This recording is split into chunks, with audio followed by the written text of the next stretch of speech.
Woo! Woo! Oh, y'all look good. I want you to look at something right now. Think of some major goal you want, or maybe it's one you're already working on and you have experienced a lot of setbacks, a lot of defeats. You've experienced a lot of disappointment. Maybe you've already given up. And maybe you just need a little fire, a little encouragement to get back in the game again. Here's what I want you to look at. There are winners, and there are losers, and there are people who have not discovered how to win. And all they need is some coaching. All they need is some help and assistance, just a little support. All they need is some insight or a different strategy, a plan of action to make some adjustments that will open up the key to a whole new future for them, that will give them access to the unlimited power that they have within themselves. That's all that they need. So what I want you to do is think about something you want for you, that's real for you, that's important for you, that will give your life some special meaning and power. And I don't even want you to say, I can do that. I don't want you to assume that. See, 5 years ago when I started out in this area, I would not have been able to make the mental leap that I would be up to where I am right now. I don't want you to begin to just psych yourself out. No. I want you to be able to say something to yourself that will enable you to maintain a level of integrity with yourself. That when you say this, even when you face tremendous setbacks, it will be a benchmark to keep you in the game, to keep you moving forward and experimenting and readjusting your strategy and your plan of action, continuously looking for ways to win. So what is that something? When you got an idea you want to move on, you might not have the money, you might not have the education, you might not have the support or the resources you need. What is that something that can keep us going, that will enable us to act on our dream? What's one of those keys that will begin to help us to discover the secrets to our dream? Here's what I want you to repeat after me, please, with power and conviction. Say, it's possible. It's possible. That's all I want you to do when you look at your dream. Just say to yourself every day, it's possible. Just say that every day to yourself, it's possible. Because what does that do? See, it begins to change your belief system. See, the way in which we operate, ladies and gentlemen, it's a manifestation of what we believe, what's possible for us. Whatever you've done up to this point, all that it really is a duplication, it's a reproduction of what you believe subconsciously that you deserve and what's possible for your life. Most people operate out of their personal history, out of their memory, things they've done, things they've experienced, things they've seen, things that they have observed. What I'm suggesting that you operate out of a larger vision of yourself. I want you to see yourself doing what you want to do, experiencing what you want to experience, having what you want to have, doing what it is that gives your life some meaning and value. Operate out of your imagination, not your memory. Because whenever you look at where you want to go, I'm wanting to warn you, you will have some conversation back here after you go through the data that you've experienced in life saying you can't do it. And so what you want to begin to do is ignore that inner conversation. Well, most people, ladies and gentlemen, when something happens to them, what they do is they begin to believe that that's the way it is. That's the way it's always been. And they can't see the possibility of it being any different. Example, before April 1954, the common belief, the universal belief, because it had been tried again and again and again and people had failed, the belief was that man was not physically capable of breaking the 4-minute barrier, that he could not run a mile in less than 4 minutes. That was the belief on the planet. It had never been done. But here's what happened, ladies and gentlemen. Roger Bannister came along, and he broke the 4-minute barrier. Now here's what's significant about that. Since that time, up to this day, over 20,000 people have done it, including high school kids. What changed? 20,000 people. What changed? Here's what happened when they got on the track. They knew it had been done. And because they knew it had been done, there was a new belief about this barrier, about this goal that was unreachable. And those 20,000 people got in the race believing, knowing in their heart that someone had done it, that it's possible, that they could do it. And I'm saying that if you know anybody that had some goal, some dream, something they wanted to do, and they did it, then I'm saying that you know in your heart that if someone has done it, then you can do it. It's possible. And that if someone can make their dream become a reality, that it's possible that you can make your dream become reality. And so as you begin to look at where you want to go, beginning to embrace that, it's possible. I'm blessed and highly favored. I've got a lot going for me. I got some good stuff in me. And it's possible that I can bring my greatness out here in the universe. That I can do what I want to do. It's possible I can write my own book. I can have my own business. I can take the trip and travel around the world. It's possible.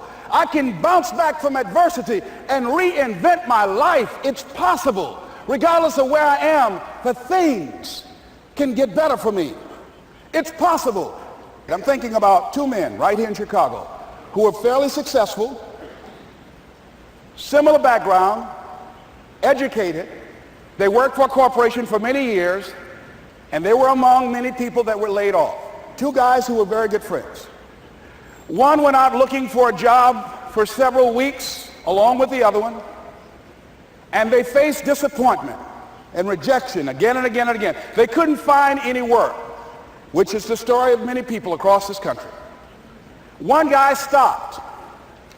He became discouraged. He stopped going.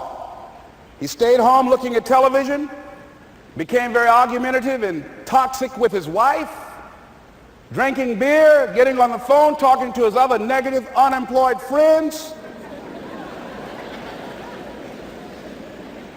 And he just gave up.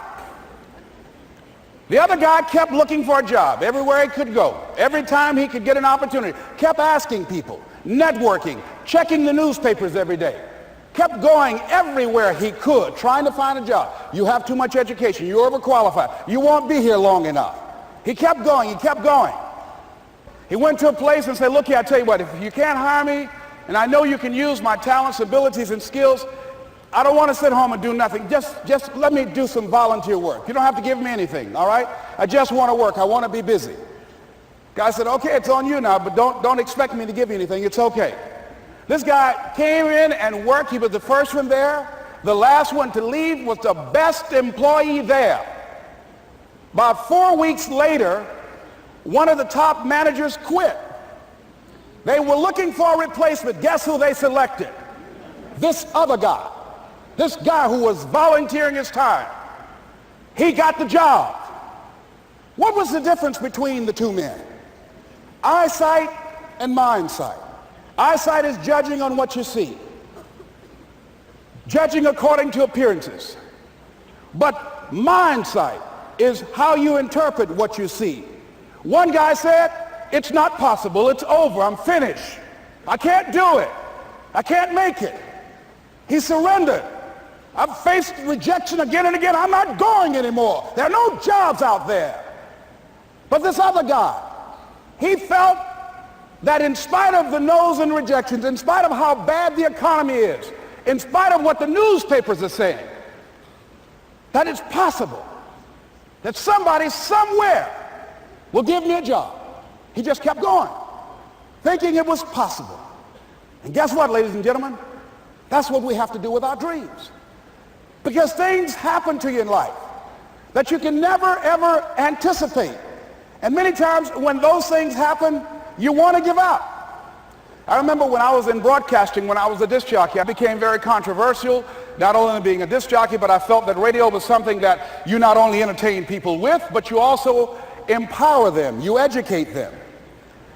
And I got fired. I didn't just leave, they fired me. That was a shock. I said, wait a minute. They took my microphone. I thought that was who I was. No, ladies and gentlemen, it wasn't. I had to do something else. And I didn't know what else I could do. See, here's what I'm looking at. What are the uses for your life right now that you haven't even reached for yet? See, I believe that when you don't have enough encouragement to act on your dreams or ideas, or you're not enlightened enough, that life will act on you. See, life had moved on me and said, Les Brown, you have outgrown this. It's time for you to do something else. Well, I wasn't enlightened enough. I organized some disc jockeys and got my job back. So they had to fire me again. I got fired twice. Here's what I did. I had to think of something else. And so a guy suggested to me, he said, Les, why don't you run for office? I said, man, I've never run for office. I've never known anything about how to operate in the political arena. I've heard encourage people to register to vote and get out to vote, but I don't know anything about politics. He said, well, neither do the people who run for office all the time.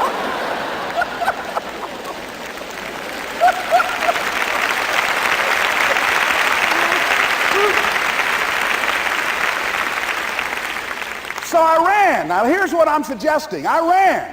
You got to do what you can where you are with what you have. I didn't have any money. I didn't know anything about the political process. I didn't even have any support. But here's what the guy told me. It's possible you could win. That's all I had. I was running against an endorsed candidate. He was an incumbent. He had the newspaper support, all of the leadership in the community, and I was challenging this guy. So I had a saying when I was on radio, stand up for what you believe in because you can fall for anything. And I would go door to door. I have my kids on one side of the street. I would be on the other, and I'd knock on doors. Hello, my name is Les Brown. Tell everybody I'm still standing. They get on the phone. Child, Les Brown was to my house today. You know the boy on the radio with the big mouth? Yeah, they fired him, honey. Say he's still standing. See, I'm saying just keep moving. Don't start feeling sorry for yourself. Don't spend time blaming and talking about what happened to you. See, whatever you talk about, that's what you multiply and expand in your life experience. So don't talk about stuff unless you want it to keep on happening to you, all right? So I got in that kind of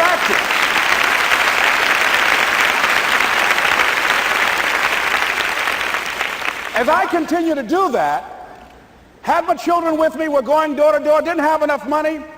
Eventually, we got close to the election and something happened that really surprised me. Guys who I thought were going to either support me or stay out of it, various powerful community leaders, they became involved in it and they endorsed my opponent.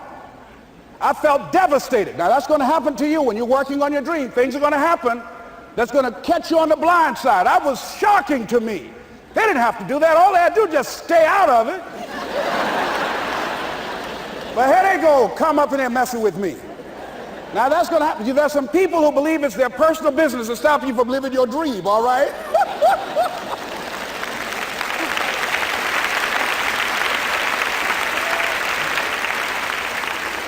But I didn't deal with that. You want to make your dream come true, you got to stay focused. Some people rather get even than get ahead. Stay focused on where you want to go. I just kept on doing what I was supposed to do. And so I was driving to the radio station. My opponent had over $20,000. I had less than $800. As I was in the radio station, the guy said, "You're going to make a commercial?" I said, "Yes."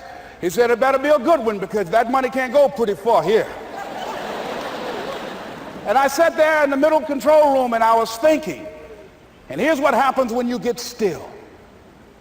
Stuff will start coming. Something said, "Call your mama." You used to talk about your mother on the air all the time. Ask her to say a few words for you. That'll be a different kind of political spot. So I called my mama. And I had a gospel record playing in the background.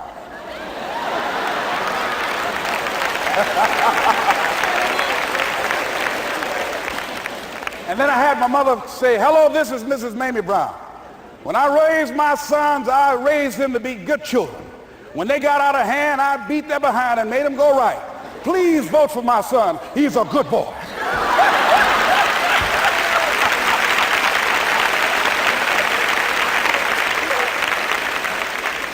Usually in the state representative race, maybe 3,000 or 4,000 people will come out to vote in a primary. In that primary race, over 27,000 people came out and voted and said, I'm voting for Les Brown because his mama said he's a good boy. I won, ladies and gentlemen. I won.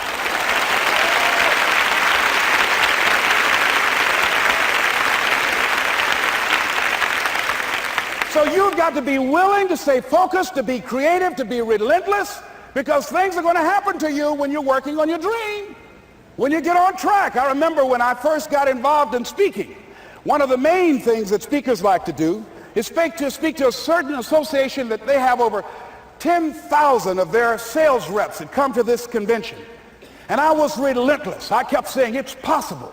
It's possible. See, what I want to let you know and set you up for, because you say it's possible, don't mean that you're not going to have any problems. That Murphy's Law ain't going to come and slap you side the head. Oh, Murphy going to come visit you. He's waiting for some of y'all out in the parking lot. Oh, you say it's possible. Okay, it's possible. You better get up. Well, I was working. I kept saying it's possible. They got other speakers on this program. I can be on that program too. I kept selling myself. I got all fired up. And I was calling them every day. And the lady finally said, Mr. Brown, I tell you what, we want you to come in and talk to our sales executives. You got the kind of fire and guts that they want that will motivate them. And let me tell you something else. We want you to bring your motivational tapes. You're going to need at least $50,000 worth of tapes. I said, is that right? Yes, because they want to keep that drive alive. I said, all right. I called the guy to duplicate my tapes. I said, Don, how you doing? This is Les. Let me tell you, I got a major speaking engagement. I said, man, it's a speaker's dream. I need over $50,000 worth of product. He said, Les, you don't have that kind of credit. I said, I know, but Don, I can sell that. Just right after speaking engagement, I'll give you your money in 4 days. He said, are you sure, Les? I said, yes, man, I got a major speaking engagement, and they told me to do it. He said, man, that's a big order. Let me talk with the lady with you. I said, hold on just a minute, man. Call the lady back. Hello, Evelyn, how you doing? This is Les Brown. I got Don on the phone. What did you say? Do I have the speaking engagement? Yes, you do. And what else you suggest? Les, our people, they buy a lot of tapes. Your tapes are very popular among them. I'm saying bring at least $50,000 worth of tapes, Les. You'll sell everything you got and more. I said, did you hear that, Don? He said, yes. I said, now, if anybody else has to make a decision, are you the final person? She said, I'm the final person. I will send you the contract. I want you. I said, did you hear that, Don? He said, yes. I said, oh, ye of little faith. I said, duplicate the tapes, man. Hung the phone up. Well, he duplicated the tapes. 1 week came by. I'm checking the mail every day. No contract. I said, come on, Murphy, don't start nothing, man. Come on. Come on, man, give me a break. Come on, you know, this ain't fair. Come on, man. Give your boy a break. Come on. I talked to myself, you know. I didn't want to call him right now. 2 weeks passed by. Murphy said, don't you think you ought to call him? I said, okay. I called. I said, hello, this is Les Brown calling. How you doing, Les? I said, fine. I said, Evelyn hasn't sent my contract out yet. Any additional information you need? So, Les, you haven't heard? I said, no. I said, Evelyn died. I said, she died? I said, did she say anything about me?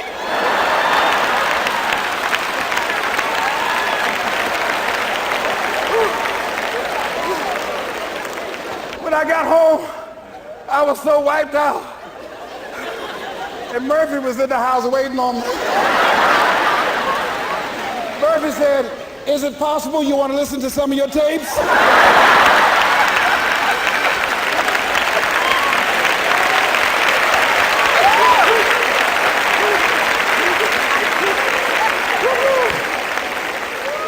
But ladies and gentlemen, here's what I had to do. I had to begin to focus on what was the solution. That this was not the only place that I'll be able to sell those products. And as I began to challenge myself and got some help and support and some other input, I eventually did. It took longer, but it was challenging. But I did it. Repeat after me, please. No matter how bad it is, or how bad it gets, I'm going to make it. I'm going to make it. Shake somebody's hand on your right and left and say, you got that right.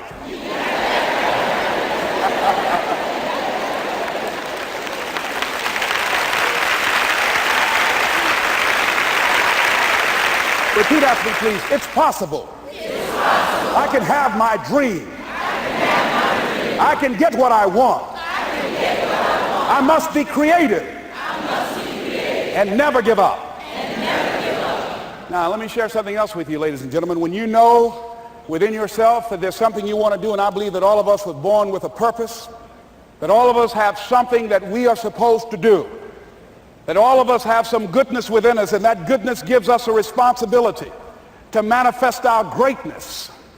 And when you know that, you can feel it in your guts, and you know that you're deliberately operating below your potential, you've gotten comfortable, you stop expanding, you stop stretching, you stop challenging yourself. Let me share something else with you. Not only is it possible for you to have your dream, but it's necessary. It's necessary that you have it, that you work on it, that you develop yourself, that you go for what is yours in the universe. I have a friend that at the beginning of the year I was in Los Angeles giving a speech, and I do a seminar teaching people how to become involved in the speaking business, and also one called Speaking with Power, teaching people how to begin to develop their communication skills. And this friend, I said, I want you to work with me. I called her up. She said, Les, are you sure I can do it? Sure you can. You have a PhD in communications. I don't have that. If I can do it, sure you can do it. In fact, I'm going to give you the support that you need. Here's what I realize, ladies and gentlemen. We only have enough energy to take us to a certain level.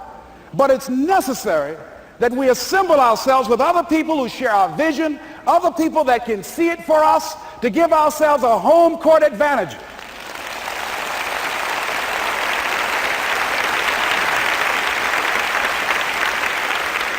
So it's necessary that you seek out other people who think like you, who are growing, who have decided that they are not satisfied with where they are. See, I don't believe that necessity is the mother of invention. No, necessity, in my opinion, is not the mother of invention.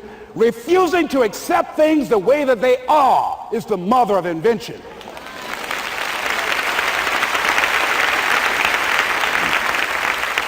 When you decide, I'm not going to settle for this, this is not going to be it for my life, I deserve more than this.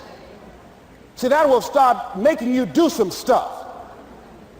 See, a lot of people go to work every day miserable, and all they do is just talk about how miserable they are. But they don't do anything about it.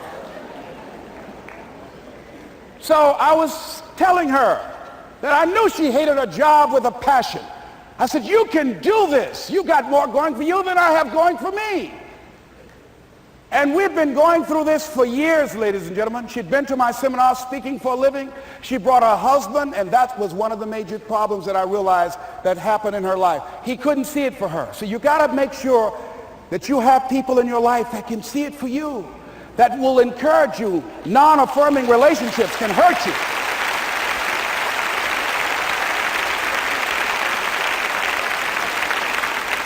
And I talked to him. I said, I don't have anything to do with your marriage. I said, you and I are good friends, and she and I are good friends. And I'm not taking sides. I said, but if you can't see it for her, don't tell her that.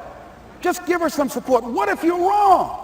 It's possible, man, that if I'm doing it, she can do it. Well, you're different. How are you going to tell me that? You've seen her speak. She's got great speaking skills. Don't underestimate her. You don't know. You've got a great woman here.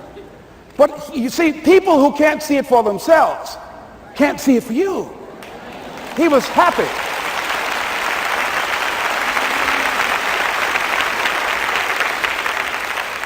So I said, will you do it with me? I said, I'm going to give you the support you need. You can't do it by yourself. I will stand with you. She said, you will? I said, yes. I'm going to make you part of my seminar. You'll do a part of it, and I'll do a part of it. Speaking with Power. She said, okay. 3 days later, ladies and gentlemen, I got an emergency call at my office. It was from her husband. He called and said, tell Les Brown that Marion is dead. I said, oh no. when I was flying there to go to the funeral. And I remember the last time that I saw her, and I had some of her papers that I had gotten inadvertently confused with mine, and I took them home. And I was searching through these papers to do one of her works. She was a prolific writer. And what got me, what was so sad that made me begin to cry, was that there were poems that she had started that were profound poems, great thoughts that she didn't complete. Plays that she had started that she didn't complete. See, that poem was given to her. I can't finish that for her, nor can you. That play, whatever the outcome that she had envisioned, that she had imagined, was given to her. Only her. And she's the channel that was going to come through. You are here, and you are the vessel, you are the outlet for the universe. That you've been selected. There's something for you to do. I believe all of us have some purpose for being here. And as I was going to the funeral, and I was reading a newspaper that said that millions of people are dying because of what they're eating, talking about their diet. And I'm sure that it was Marion talking to me, whispering, saying, Les, the next time you speak, say that even more are dying because of what's eating them.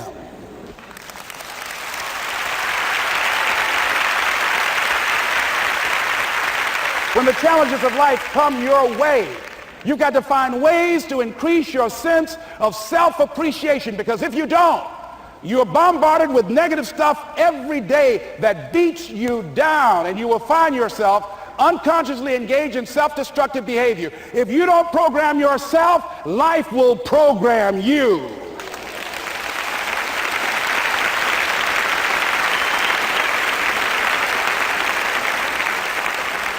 So you want to have an agenda for your life. It's necessary that you have some direction for your life. A friend at the National Speakers Convention gave us a presentation, and it really struck me. He was talking about when he was traveling across Europe, Warren Gresham, and he said at different points, soldiers would wake them up on their journey and ask him the question. And I pose this to you. The question was, where have you been? Why are you here? And where are you going? And that's what I ask you. Where have you been? Where have you been up to this point? You look at your life. You look at what you produce. Is it giving you what you want? Are you living on purpose? Are you living your dream? Are you acting on your ideas? Are you doing all you can do? Have you gotten comfortable? Are you procrastinating? Are you evading your own greatness? Are you surrounding yourself with people that can nourish you? Are you challenging yourself? Are you experimenting? Are you learning something different? Is your life an adventure, or is it boring? Where have you been? Why are you here? What brought you here? Investing the time, the money.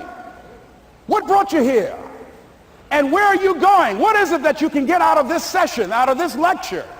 That when you leave here, rather than this just being a spectator event, that you got some idea, some dream, that you might have to go back and brush it off and look at it again and say, I've got to do this. This is my stuff. This is what I'm supposed to do. This is why I showed up. Where are you going with your life?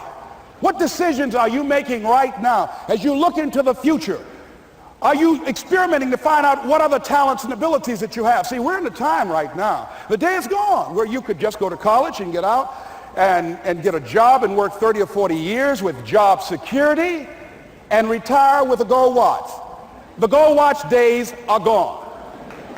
Brand new day. Party's over. So now you have got to be multi-talented and multi-skilled. You've got to use all your stuff. You don't know what else you can do. I didn't know I can do what I'm doing right now. It's necessary that you stretch and challenge yourself and say, let me see. I start out as a trainer. I'm a trainer. That's what I am. That's what my expertise was in. And then I decided, let me see, can I speak? And then I discovered, hey, I can do that. What if I hadn't tried to do that and just been satisfied with just being a trainer, with a limited vision of myself? And then after training, and then I said, well, maybe I can go into business for myself. And I started speaking, going into business for myself. Well, maybe I could train other speakers and teach them how to go into business for themselves. See, you want to have a backup plan. You want to have other strategies for yourself. In case this doesn't work out, you got something else going over here.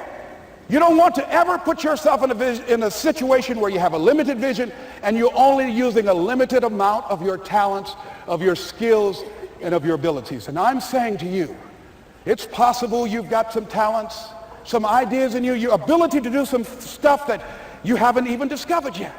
And I'm suggesting that it's necessary that you get outside of your comfort zone. It's necessary that you develop some new relationships where you can learn from people. It's necessary that you do reading, that you do research. It's necessary, if you're already involved in some business, that you don't be satisfied with where you are. If you want to make it today, it's necessary for you to constantly look at ways of getting better.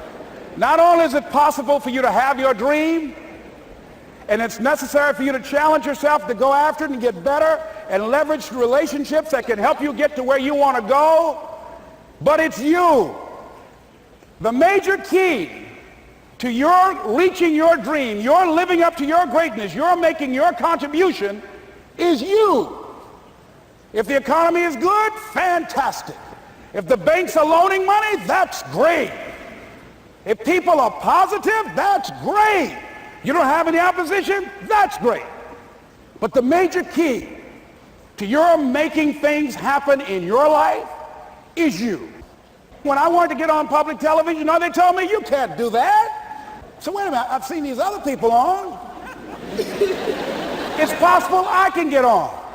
Leo Biscaya, John Bradshaw, it's possible. Excuse me, hold on, time out. Let's be realistic. Come on, be logical. I said, well, wait a minute, why can't I do it? Let's look here. Think about guys who have credentials, all kind of credentials. You don't have any college training. They're not going to put you on television. Give me a break. I said, thank you for that. God love you, and I'm trying. And went on about my business. You hear me? Let me tell you something. What people think about you and the possibilities for your dream is none of your business. That's their business.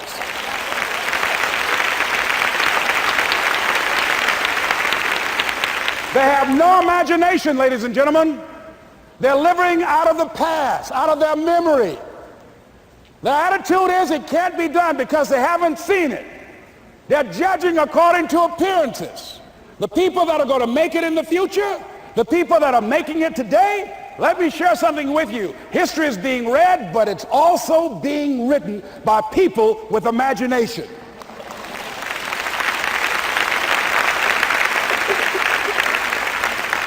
So I went to the next mode, necessary to start talking to people and seeking and asking for what I wanted and leveraging relationships and trying to find out how do the people do it that went ahead of me? How do they do it? And then what is it I need to do? How is it I need to train myself, to develop myself? What's the resources that will be required in order to make it happen? And as I start seeking out and asking questions, I started running into people who said, I know someone who can help you do that. And they helped me get connected with those people. Remember, we have so much energy that can take us so far. It's necessary that you hook up with some other energy that can take you to the next level. I hooked up with them. They said, let's go. I said, away we go.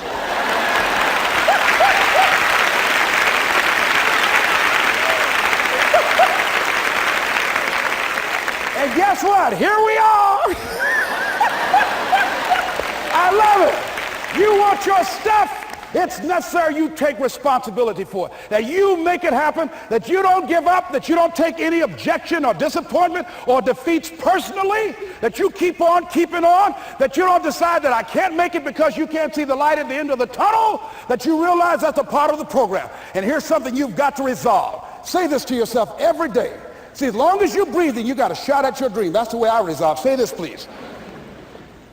It's not over until I win. You got that right.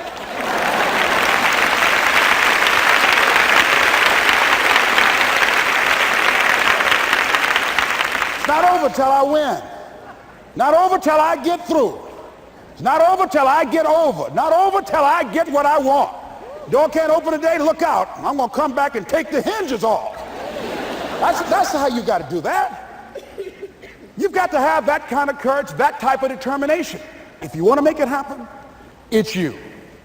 That you've got to take personal responsibility to make it happen. That you have got to own what it is that you want to do, if it's taking care of your well-being, if it's making a difference in our school system, if it's working with senior citizens, if it's to protect our ecology, if it's to create an economic renaissance, if it's just to take yourself to another level, it's you. You've got to make that happen.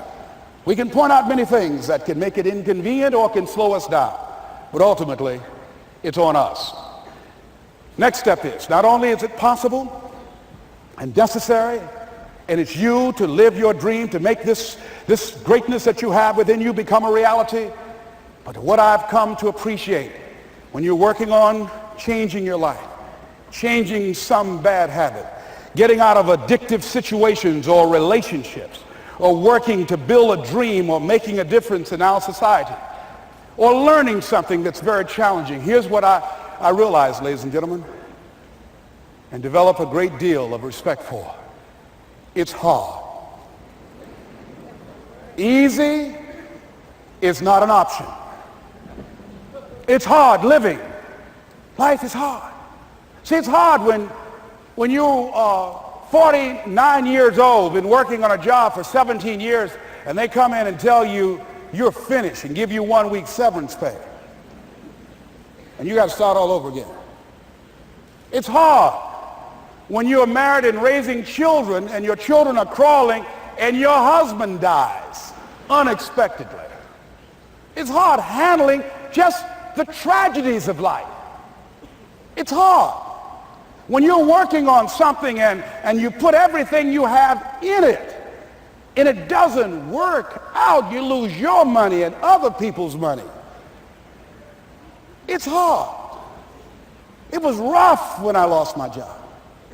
And I could not find a job. It was humiliating and embarrassing, borrowing money. And then I couldn't pay the money back when I told them I would. That's rough. How people look at you, how they respond to you. It's very hard. It's humiliating. Here's what I discovered that happens to you in life, that you will go through things, and while you're going through them, you can't understand why it's happening to you. But after you go through it, and you get back and you look at it and you say, oh, now I understand why I needed that lesson. Have you ever happened to you? Raise your hand. Has it ever happened to you that I couldn't understand it then, but after I got through it, then I saw that that was preparing me for bigger and better things.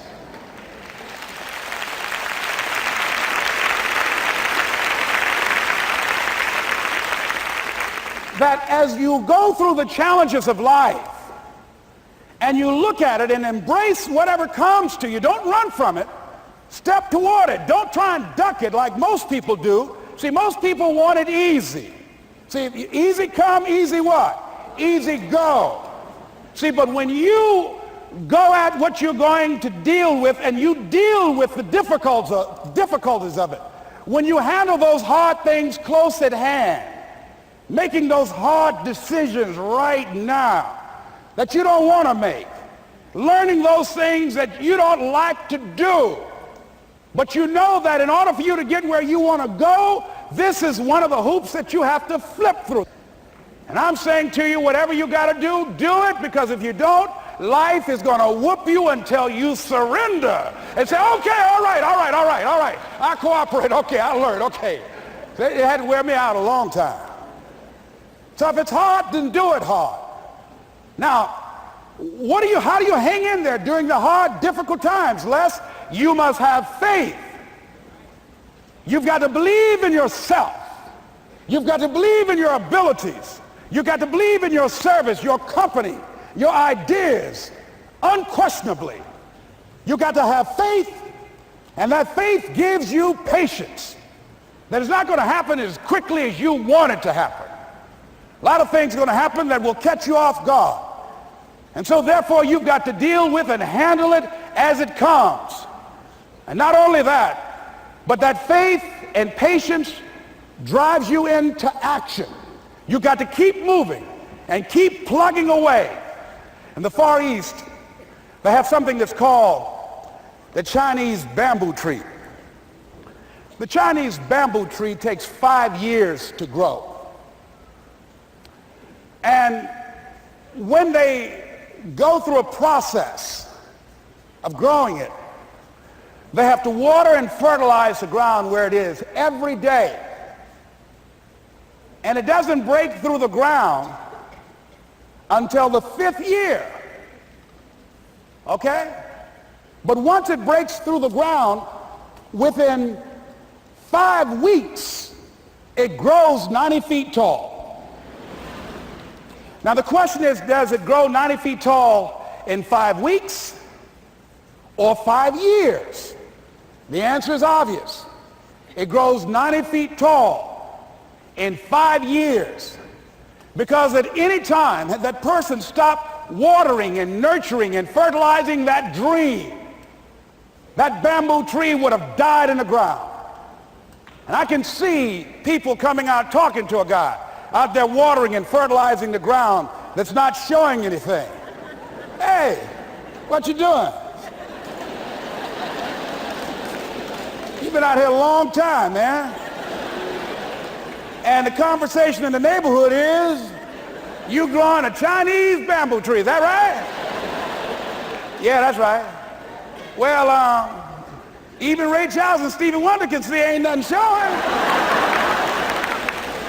You know that's how people are going to do you? So how long you been working on this? How long have you been working on your dreams? And you have nothing to show. This is all you got to show? People are going to do that to you. And some people, ladies and gentlemen, they stop. Because they don't see instant results. It doesn't happen quickly. They stop. Oh, no. You got to keep on watering your dream. And when it began to happen, they stopped laughing. They said, look. Whoa, look here. Look how. Hey, man, you know, I know you could do it. Look, you got a job here?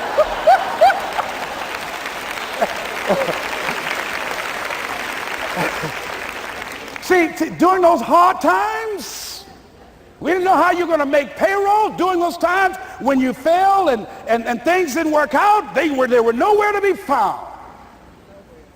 But you know what I discovered? When you're working at your dream, somebody said the harder the battle, the sweeter the victory. Oh, it's sweet to you. It's good to you. Why? See, when it's hard and there's a struggle, see, what you become in the process is more important than the dream. That's far more important. The kind of person you become, the character that you build, the courage that you develop, the faith that you're manifesting.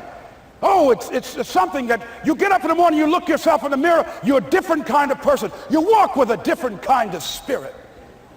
And people know that you know what life is, that you have embraced life. You knew it was hard, but you did it hard.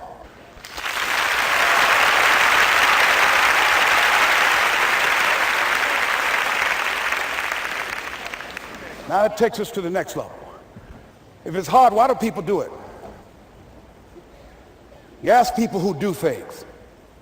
Why do they go it? People who climb mountains just for the sake of it. Nobody paying them to do it. Just do it. Somebody said, I'm going to run around the world. He said, why would somebody want to do that? I'm going to swim the Atlantic Channel. Why? Why do people do that? I wondered, why would a Nelson Mandela give up 26 years of his life? Why do people do that? Here's what I discovered in high school. High school, I decided I wanted to go out for football. Never forget this. And I discovered why people do things. You know why, ladies and gentlemen? Even though it's hard, it's worth it. It's worth it. See, one day we had Coach Alkin Hepburn had this plaque down there and this wood on the floor, on the ground. He said, Brown, come over here. Had my suit on. I said, yes, sir.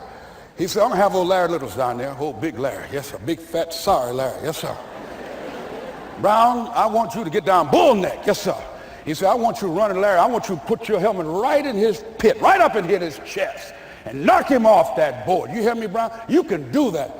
Yes, sir. Can you do that? Yes, sir. I said, hubba, hubba. I said, hubba, hubba. He said, Brown, I want you to knock him off. You're going to make the team. I know you can get him, all right? Look at him, how sorry he is. Knees knocking and everything. I said, yes, sir. Then he went down to Larry. Larry Littles, who played 12 years for the Miami Dolphins, all pro for 12 years. This is a bad, big dude. 250 pounds, strength, agile, and all muscle. He said, Larry, He said, man, you know Brown down there. He's down there talking about your mom and everything. He talked about how fat and sorry you are and how he's going to knock you off this board.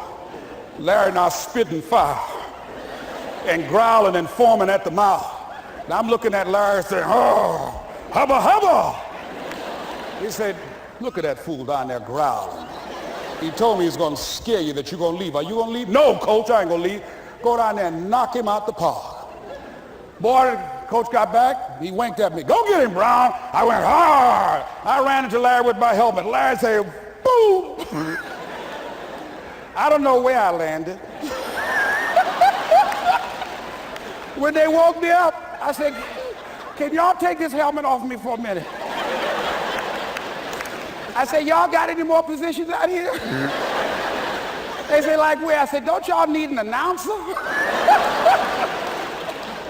They said, Brian, where you going? I was crying. They said, man, some girls over there. I said, I don't care, man, I'm hurt.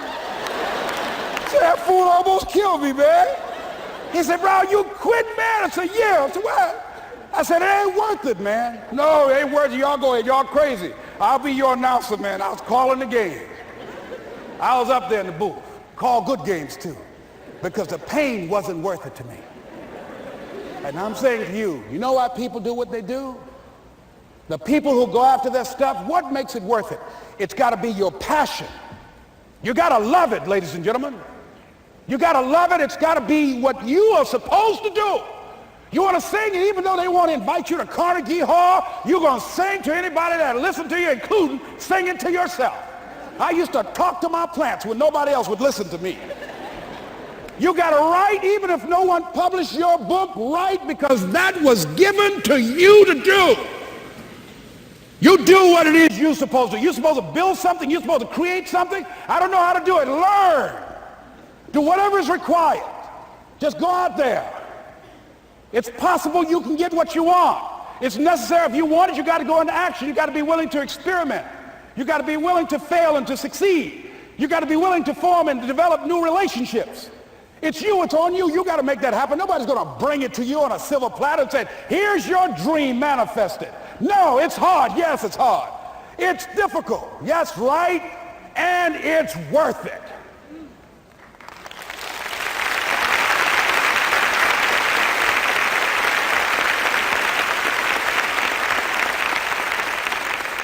People ask, hey, man, you know, these kids, man, it's rough dealing with them. That's right. That's right. You think peer pressure happened overnight? We went through peer pressure. I remember as a kid, some guys said, hey, Les, me and another fellow named Willie Lower, we were going home. Hey, man, we're going down to Gould's, man, and knock off a grocery store. I said, look here, I don't want no part of that. I'll see y'all later. Say, y'all chicken. I said, that's all right, you say whatever you want. Low star. I'm not chicken, man. Don't call me chicken. Then why don't you come? We didn't even ask you to come into place, man. All you do is just drive the car, that's all. I don't know how to drive that good. Well, we're trying to get Les to come. He's chicken. Hey, I'm not driving nothing, all right? Willie, don't care about what they say, man. Leave him alone. You want to go do it? You find somebody else to drive, or you drive yourself. Come on, Willie, man. Pull him, he stopped. I ain't chicken. All I got to do is drive? Yeah. I said, Willie, that sounds simple, man. Don't go, man. He went. And the next day we read the newspaper where when they robbed the store, when they came out running to a car, the merchant, the man who owned the store, came out just shooting wildly, and he hit the driver in the head. So peer pressure didn't just start in the 90s or the 80s. It's difficult and it's challenging for kids right now. And it's going to take some easy, simple methods to help bring them out of this madness, this insanity? No. Is it hard? Yes. Let's look at what we've been doing. What has worked? What has not worked? Let's look at where we want to go. What is it that we want to produce? What is it that we want to create for our young people? And as we think about that, start experimenting with different methods and techniques to create and to produce that. And begin to believe that it's possible through our commitment, through our vision, through our determination, our relentlessness. Because of our belief, it's possible that we can reduce the teenage homicide rate, the teenage pregnancy rate, the dropout rate, that it's possible, looking at what kind of world are they going to be in. As we look at the global economy, that as we begin to use our collective will and genius and resources, it's possible that we can create an educational system that not only will test their minds with information and facts and figures, but will teach them how to think and be creative, and what does it mean to be a human being and to value human life, and how do you make relationships work? How do you bounce back from adversity? It's possible that we can give them a curriculum that will give their lives a sense of purpose and direction and meaning, and teach them how to begin to know and operate on a higher level of being, where they become assets to our society rather than liabilities. What if we leave here with that kind of consciousness that it's possible, as opposed to saying we have to write this generation off, that it's possible that we were born for such a time as this and that, that maybe someone here has the idea or the method or some plan of action or an approach that can resolve many of the problems that we're facing with young people today. Whatever we have to do to save our children, it's worth it.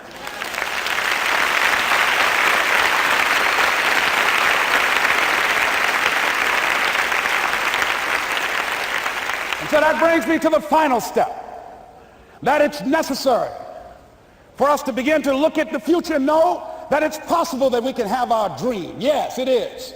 Other people have done it, then we can do it. We fail a lot of times. Well, a lot of other folks fail, and eventually they came back and they succeeded. So it's possible we can have what we want. And we know that we want to get it. It's necessary that we align ourselves with people that think like we do. It's necessary we get negative, do-nothing people out of our lives. It's necessary we never stop learning and growing and developing ourselves. It's necessary that we never give up. We know that it's you, it's me. It's being responsible for our stuff and deciding that we're going to keep on keeping on, that we're going to find a way to win or find a way to make it happen. And we know it's hard. It's not going to be a picnic. Yes, it's hard, and we will do it hard. And once we do it hard and we go through it, we realize it was worth it. And once you discover it was worth it, it is done. It's done.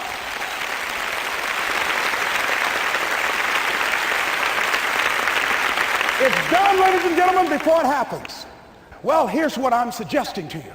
That when you're working, you have a wall to break through. Let's say a friend of mine he runs a marathon, and he says, when he's running the 26-mile marathon, he said, let's say that hypothetically, that 18th mile is the wall. He said, Les, when you get there and you're running, he says, everything in you is telling you to stop, to give up. Every muscle is aching, and you're saying to yourself, I can't do it. I can't do it. And you just keep on and you keep on and you keep on. It seems like you're moving at slow motion. And then eventually when you break through that 18-mile wall, then you know it's like done and you're on automatic and you glide on in. And you know it's there. You know you're going to get to the finish line. And we've all had experiences where we were working on something and we knew it was possible. And we did those things that were necessary to bring it into reality. We took the responsibility to make it happen. Other people couldn't see it. A lot of people didn't believe it. You were attacked. You were criticized.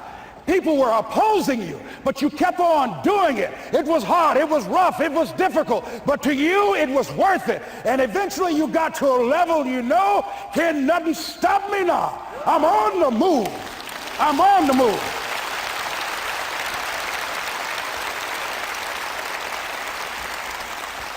Finally, I'm thinking about a friend of mine who is no longer operating on this dimension.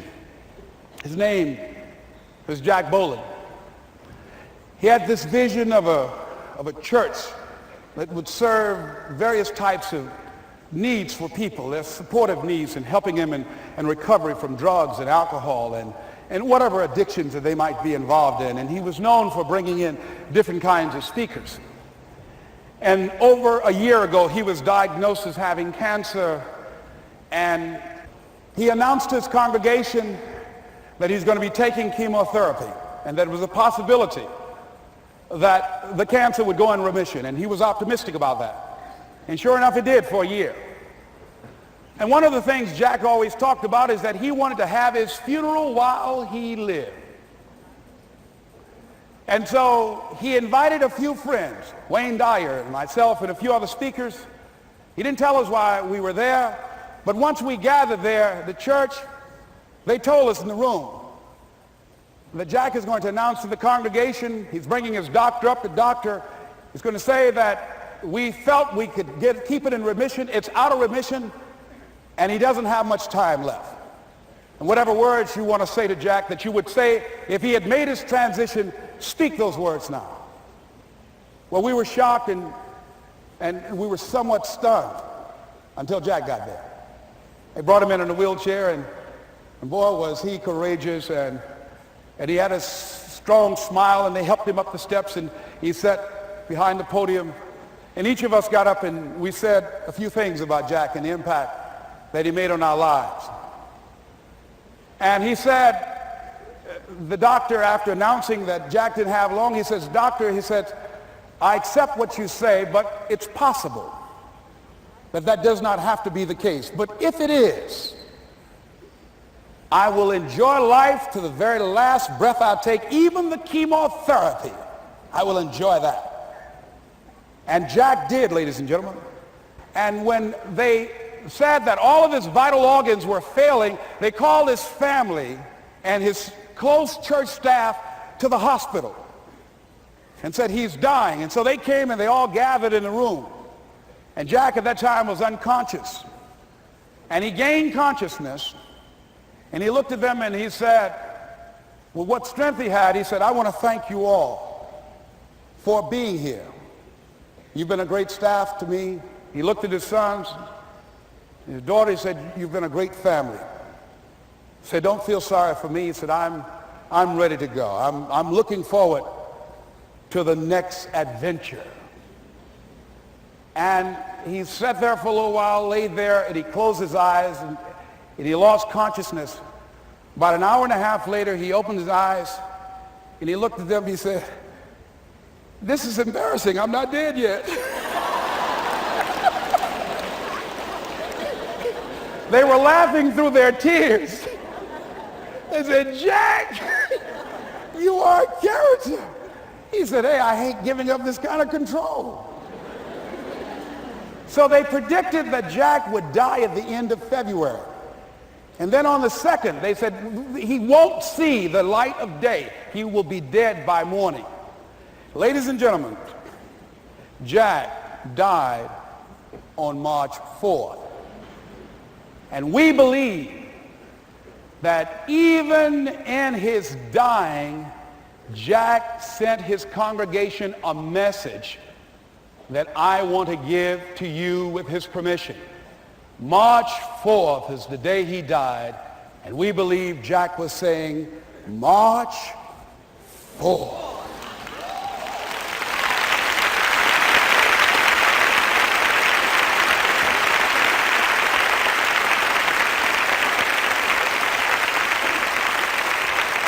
So I say, as you look into the future, while other people are giving up, feeling like victims, feeling powerless, becoming negative, turning on each other rather than to each other, feeling that they can't make it, be ye not conformed to this world, but be ye transformed by the renewing of your mind with the mindset of that it's possible that we can save this generation.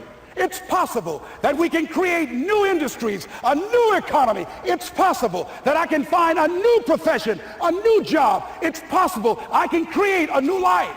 And it's necessary that I become actively involved in becoming a positive force in my life and on the planet. And it's me, yes, it's you, it's all of us, pulling together, working together to create this brand new future. And it's going to be hard. Easy is not an option. But if it's hard, we will do it hard. Whatever is required to snatch victory from the jaws of defeat. And it's worth it, yes. It's worth whatever we have to do. And once we know that, it is done. It is done. It is done. It is done.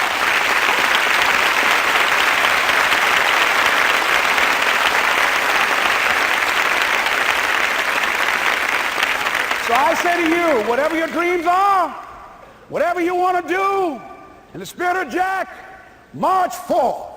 This is Mrs. Mamie Brown's baby boy, Leslie Calvin Brown, saying, it's been a plumb pleasing pleasure as well as a privilege. Thank y'all here. Thank you. Thank you. Thank you. Thank you. Thank you very much. You're very kind. Thank you. Thank you very much. You're very kind. Thank you.